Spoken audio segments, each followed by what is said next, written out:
Saudara, untuk membahas peluang kesaksian dari rekan kerja dalam status hukum Peggy, sudah bersama kami kuasa hukum dari keluarga almarhum Vina, Mas Saiful Salim, dan juga Eva Ahyani, pakar hukum pidana dari Universitas Indonesia.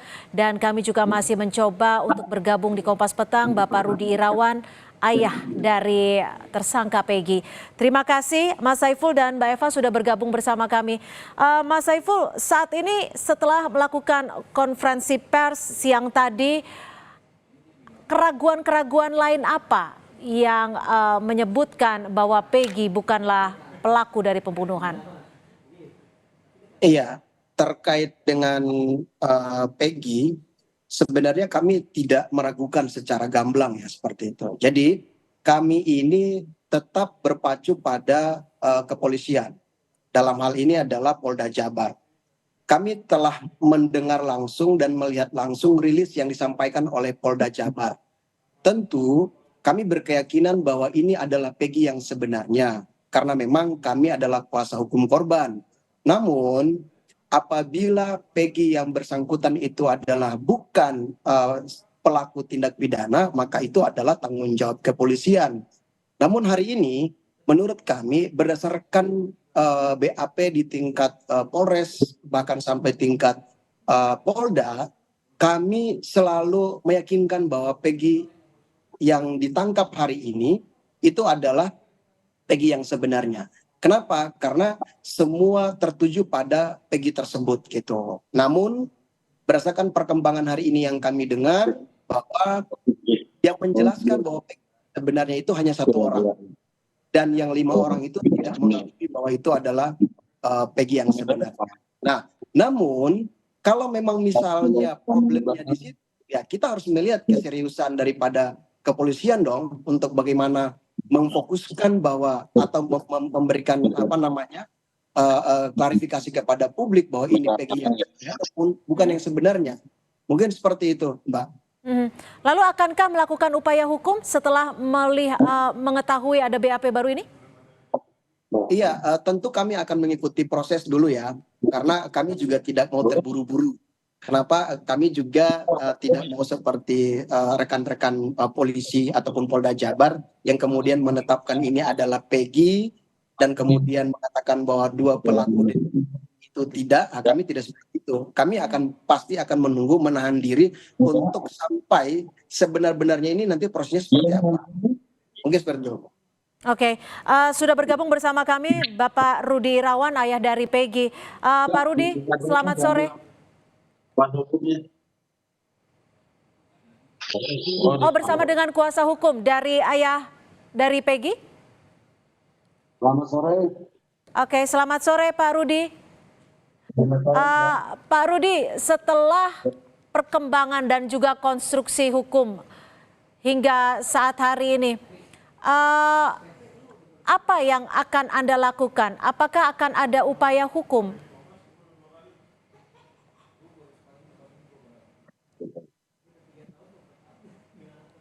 Oke, Pak Rudi.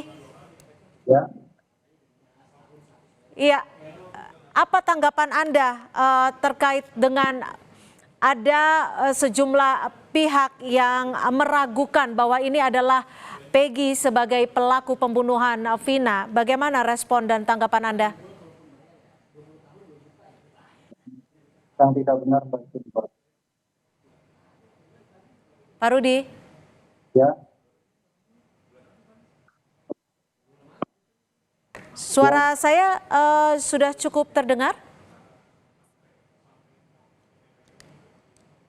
Terdengar, Pak? Kalau Pak Rudinya belum bisa merespon, saya ingin tambahkan sedikit terkait dengan keraguan. Bisa? Ya, ini dengan kuasa hukum ya? Ya. Dengan siapa, Bapak? Oh. Ya, maksud saya adalah saya kebetulan ingin mau menambahkan sedikit dari kuasa hukum Vina. Oke. Ya, terkait dengan tadi yang dipertanyakan apakah kami ragu atau tidak, tentu kami tidak ragu ya. Kenapa? Karena memang beberapa bukti-bukti yang telah dikumpulkan oleh Polda Jabar dalam hal ini melakukan investigasi secara ulang, dan memang di awal tahun 2016 itu Polda Jabar telah mengumpulkan bukti-bukti. Di antaranya yang pertama adalah STNK dan motor. Namun saat ini yang perlu harus dipertanyakannya adalah apakah motor tersebut ada atau tidak.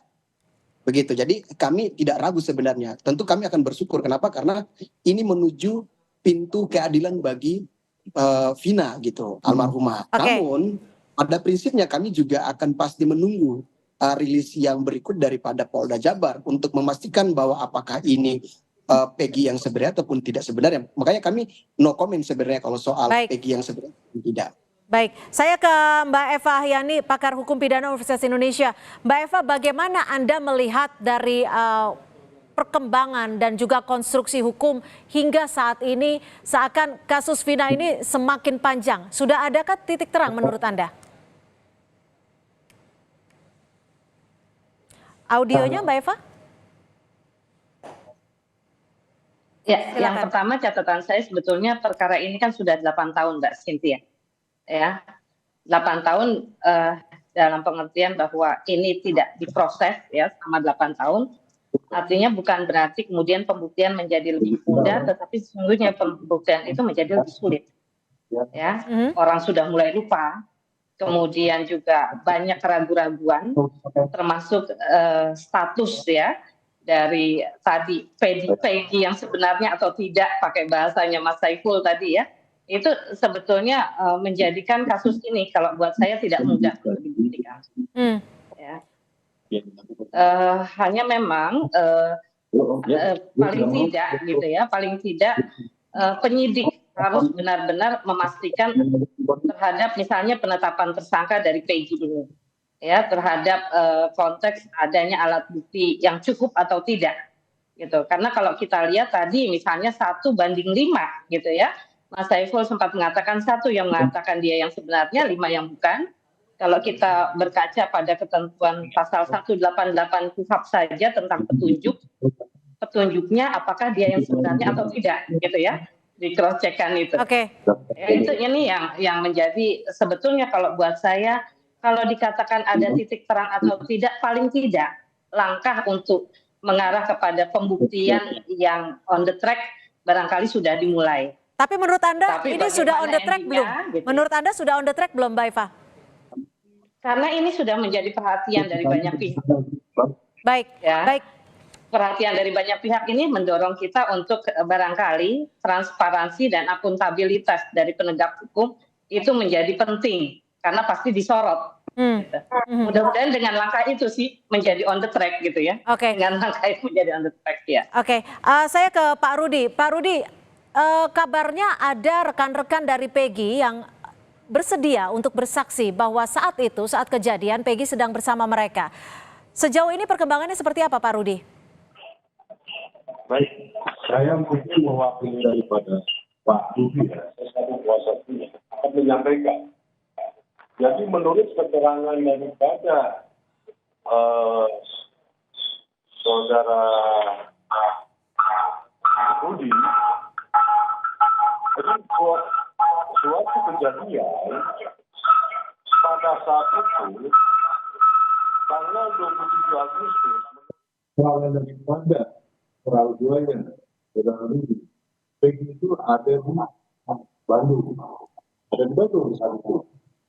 Karena ini bisa dibuktikan karena saat itu tanggal 27 Agustus itu hari Sabtu itu lagi pekerjaan proyek pembuatan rumah tinggal dari saudara Agus.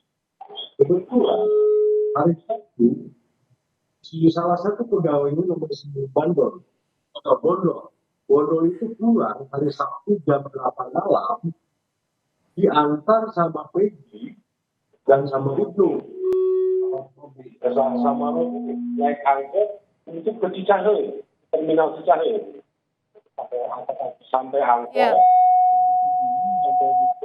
ke terminal Cicahe. Dari terminal Cicahe itu Bandung berangkat ke Cirebon itu pakai bus, sedangkan Peggy, Ibnu dan Robi tinggal kembali ke BD. Pak Dedi, lalu alat bukti apa yang Anda siapkan untuk menguatkan statement ini? Kita masih akan membahasnya selepas jeda. Tetap bersama kami di Kompas Petang. Terima kasih Anda masih bersama kami di Kompas Petang. Kita masih membahas adu bukti untuk mengungkap kasus pembunuhan Vina dan Eki. Saya akan ke Pak Rudi Irawan, ayah dari Peggy yang sudah bergabung bersama kami di Kompas Petang. Pak Rudi, Anda mengklaim bahwa saat itu anak Anda, Peggy, sedang tidak berada di lokasi pembunuhan. Apa saja yang menguatkan klaim Anda ini? Saya kan punya bukti bahwa ada ini apa tentang gajian kasbon. Pada hari Jumat saya kasbon dan pada hari Sabtu tanggal 27 anak-anak gajian sekitar jam 6 malam. Terus saya bagikan. Ya. Ini bukti apa ini yang Anda bawa, Pak Rudi? Ini bukti gajian Pak, kasbon. Bukti kasbon. Bukti kasbon gajian, termasuk nama Peggy di situ. Iya, nama Peggy. Saat Anda membagikan gaji kepada rekan-rekan saat pembangunan rumah itu, adakah orang lain yang menyaksikan Peggy ada di situ selain Anda? Ada Pak, ada. Ada berapa orang, Pak Rudi? Di situ ada Arman, Robi, Bondol, Bondol juga. Itu jam berapa, Pak Rudi, pembagian gaji itu?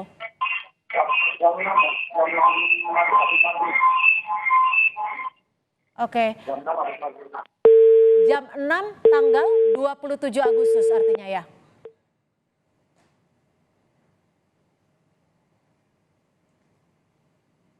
Baik, kami akan coba kembali perbaiki hubungan dengan Pak Rudi. Saya ke Mbak Eva. Mbak Eva, jika Pak Rudi memiliki alat bukti berupa kasbon untuk gajian, itu cukup kuatkah untuk membuktikan? Baik, paling tidak Mbak, kalau dia tidak bisa dikualifikasikan sebagai bukti surat, barangkali ya, kita akan mengatakan bahwa ada satu barang bukti, ya. Barang bukti itu sebetulnya satu silent evidence gitu, bukti yang tidak bisa berbunyi langsung.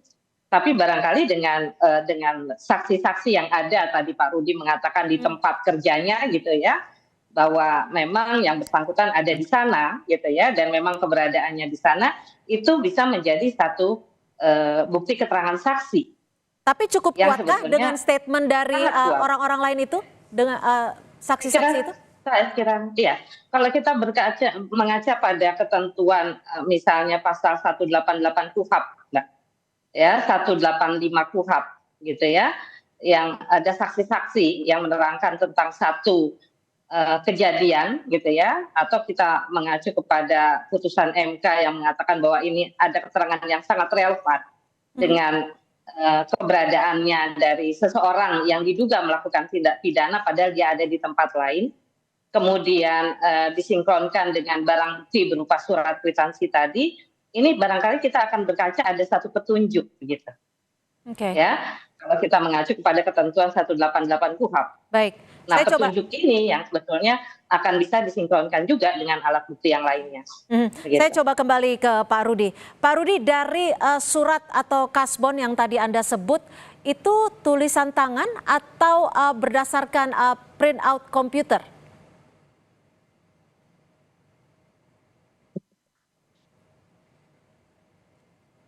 Tulisan tangan ya?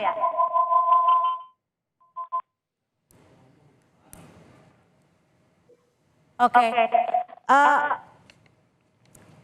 Pak Rudi, saat pembagian itu ada CCTV tidak yang bisa membuktikan atau mungkin foto untuk memastikan bahwa di situ memang ada pembagian kasbon?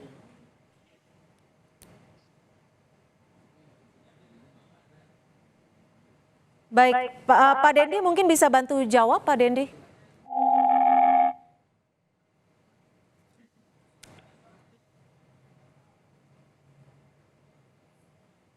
Baik, saya coba kembali ke Pak Dendi, audionya tertutup Pak Dendi.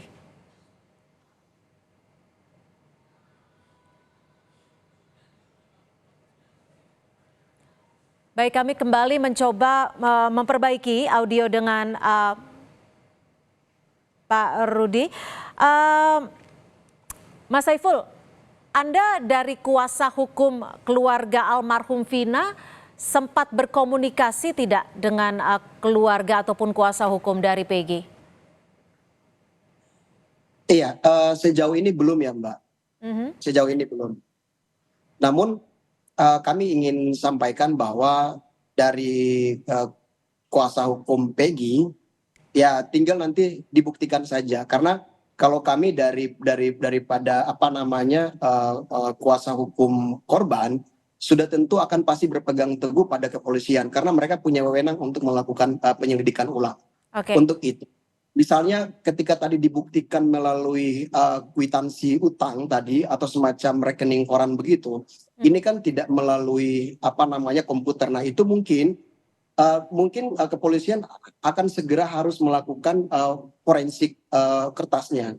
Apakah memang dibuat pada tahun itu atau memang dibuat saat ini atau seperti apa? Namun kami akan memberikan pandangan kami bahwa kalau memang misalnya itu dapat dibuktikan ya silakan. Karena kami juga pada prinsipnya yang namanya korban maupun pelaku itu harus mendapatkan keadilan. Oleh sebab itu silakan berjuang. Baik, Pak Dendi, kembali saya coba tanyakan, saat pembagian kasbon itu menjadi salah satu bukti petunjuk.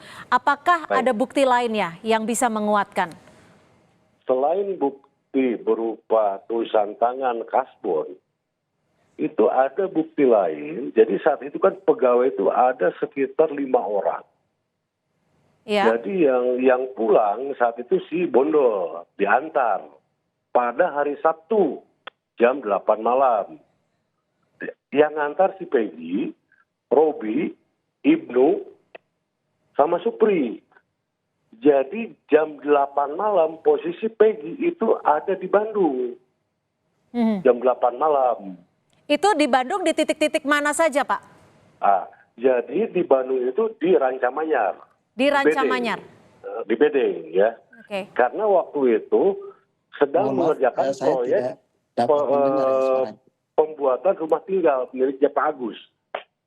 Oke, kalau dari Pak Agusnya sendiri bersedia tidak untuk ikut bersaksi? Insya Allah bersedia, karena begini, setelah kejadian itu Peggy, Robi, Ibnu dan yang lainnya mengetahui 2 hari kemudian setelah ada penggeledahan ke rumahnya Peggy. Jadi 2 hari setelah itu Peggy mengetahui. Jadi begitu penggeledahan, ibunya Peggy telepon kepada Parman bahwa di rumah ada penggeledahan dari Polres Cirebon. Loh, kenapa? Karena nama Peggy di situ masuk katanya sebagai pelaku. Loh, orangnya ada di Bandung kayak gitu. Baik, terakhir Pak Dendi, apa upaya yang akan Anda lakukan untuk memastikan bahwa anak dari klien Anda atau Peggy tidak bersalah? Singkat saja. Kami beserta tim akan upaya membuktikan bahwa memang saat kejadian Peggy tidak ada di tempat. Untuk CCTV atau foto-foto ada tidak, Pak? Singkat saja. Sementara untuk CCTV dan foto tidak ada. Cuma kalau keterangan fakta ada, saksi fakta mungkin ada. Saksi fakta akan dihadirkan, termasuk dari pemilik rumah Rancamanyar ya? Dari tadi. Iya.